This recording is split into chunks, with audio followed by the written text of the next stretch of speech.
Start.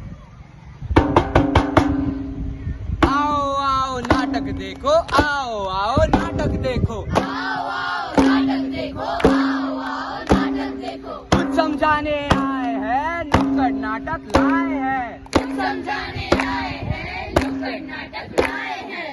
दूर वाले पास आओ, पास वाले बैठ जाओ। दूर वाले पास आओ, पास वाले बैठ जाओ। नाटक देखो, नाटक देखो, नाटक देख के फाटक खोलो। नाटक देखो, नाटक देखो, नाटक देख के फाटक खोलो।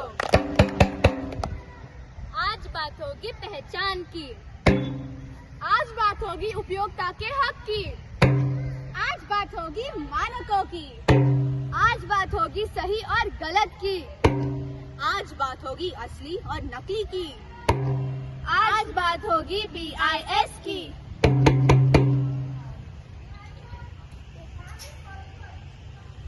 नमस्कार, आदाब, सत श्री अकाल।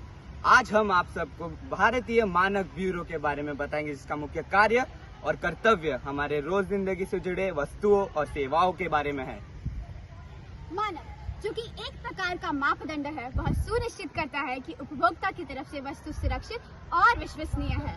कुछ काम की बातें ही दो चार बताएंगे, कुछ काम की बातें ही दो चार बताएंगे। कुछ सीखेंगे तुमसे और कुछ समझाएंगे, कुछ सीखेंगे तुमसे और कुछ समझाएंगे। है बात जानकारी की और थोड़ी समझदारी की, है बात जानकारी की और थोड़ी समझदारी की, जिसे हम सबको है निभाना उस जिम्मेदारी की, जिसे हम सबको है निभाना उस जिम्मेदारी की।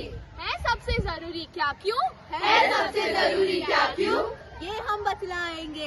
ये हम बतलाएंगे। कुछ काम के बातें ही दो चार बताएंगे, कुछ काम की बातें ही दो चार बताएंगे। कुछ सीखेंगे तुमसे और कुछ समझाएंगे। कुछ सीखेंगे तुमसे और कुछ समझाएंगे। दृश्य एक। धूम मचाले, धूम मचाले, धूम धूम धूम, धूम मचाले, धूम मचाले। धूम धूम धूम। भाई, तूने खाना खाया? भाई, खाना तो खा लिया, पर तुम इतना लेट क्यों आए हो? मुझे लेट हो गया। चलो चलो, मैं तुम्हें अपनी बाइक पे ले जाता हूँ। वैसे जाने से पहले तुमने एक चीज नोटिस की? क्या? मेरा नया हेलमेट। वाह वाह, कितना अच्छा लग रहा है, जल्दी से पहन लो। धूम मचाले, धूम मचाले, धूम धूम धूम, धूम मचाले, धूम मचाले। धूम धूम धूम, धूम।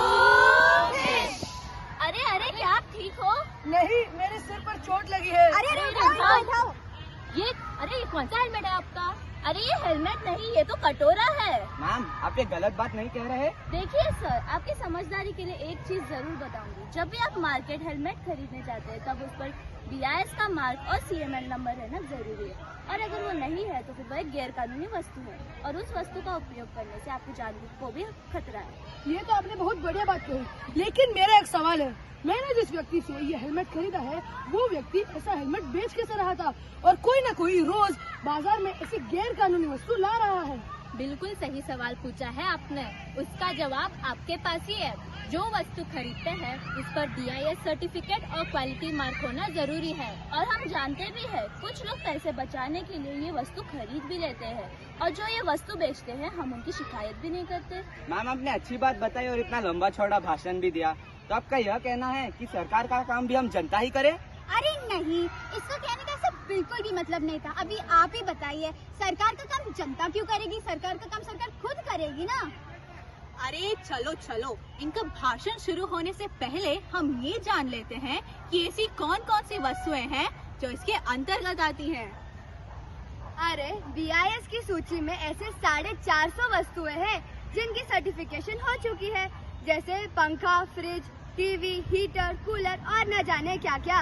अब याद रखना पड़ेगा हमें सब कुछ। देखिए, आपको कुछ याद रखने की जरूरत नहीं है। आप लोग ऐसा कीजिए, अपने फोन निकालिए।